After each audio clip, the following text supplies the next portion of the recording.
Have you ever wondered about the greatest lost treasure in history?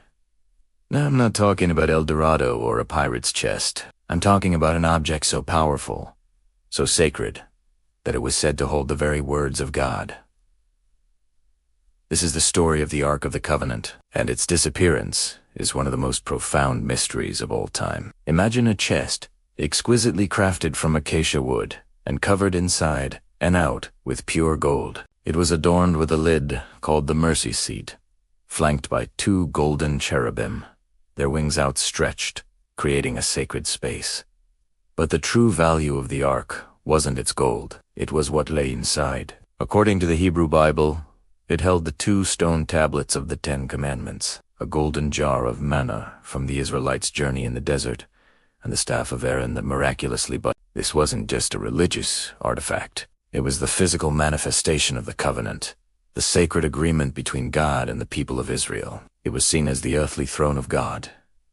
For centuries, the ark was the centerpiece of Israelite worship. It was carried into battle, its presence believed to guarantee victory. It accompanied the Israelites through their 40 years of wandering in the desert and was finally brought into the promised land. King David, in a display of immense joy and reverence, danced before the ark as he brought it to his new capital, Jerusalem. His son, King Solomon, would later build a magnificent temple, the first temple, specifically to house this sacred chest. It was placed in the innermost sanctum, the Holy of Holies, a room so sacred that only the high priest could enter, and only once a year on Yom Kippur, the Day of Atonement. For nearly 400 years, the ark rested there, the silent heart of a nation's faith, and then it vanished.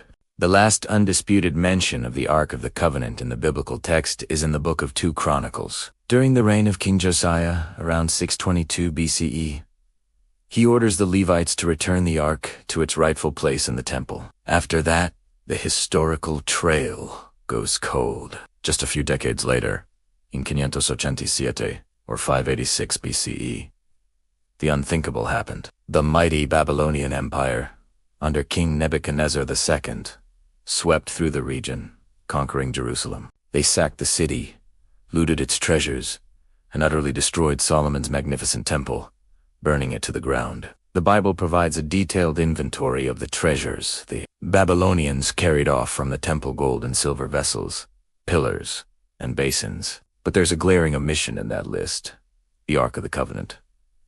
It's not mentioned. This silence is deafening and has fueled centuries of speculation. If the Babylonians had captured such a famous and valuable object, wouldn't they have paraded it as a trophy of war, just as the Romans later did with other temple treasures? Its absence from the loot list suggests it wasn't there to be taken. So, what happened to it? This is where history ends, and the mystery begins. Over the millennia, countless theories have emerged, each more fascinating than the last. Let's explore some of the most compelling ones. One of the most popular theories, found in the non-canonical 2nd book of Maccabees, tells a dramatic story. It claims that the prophet Jeremiah, foreseeing the Babylonian invasion, took the ark and the sacred fire from the altar and hid them. He allegedly led a small group of followers to Mount Nebo, the same mountain from which Moses viewed the promised land before he died. There, Jeremiah found a cave, sealed the ark inside, and declared that the location would remain unknown until God gathers his people together again and shows his mercy.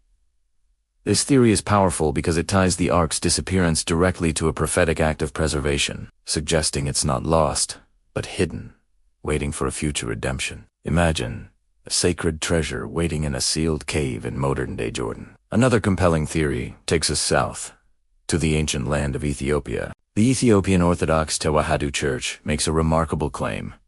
They believe they are the current guardians of the Ark of the Covenant. According to their national epic, the Kibra Nagast, or the Glory of Kings, the Ark was brought to Ethiopia long before the Babylonian invasion. The story goes that the Queen of Sheba, who visited King Solomon in Jerusalem, had a son with him named Menelik. When Menelik grew up, he traveled to Jerusalem to meet his father. On his journey back to Ethiopia, he secretly switched the real Ark with a replica and brought the true Ark home. According to this tradition, the Ark has been in Ethiopia ever since, eventually finding its way to the city of Axum. Today, it is said to be housed in a small, humble chapel next to the Church of Our Lady Mary of Zion.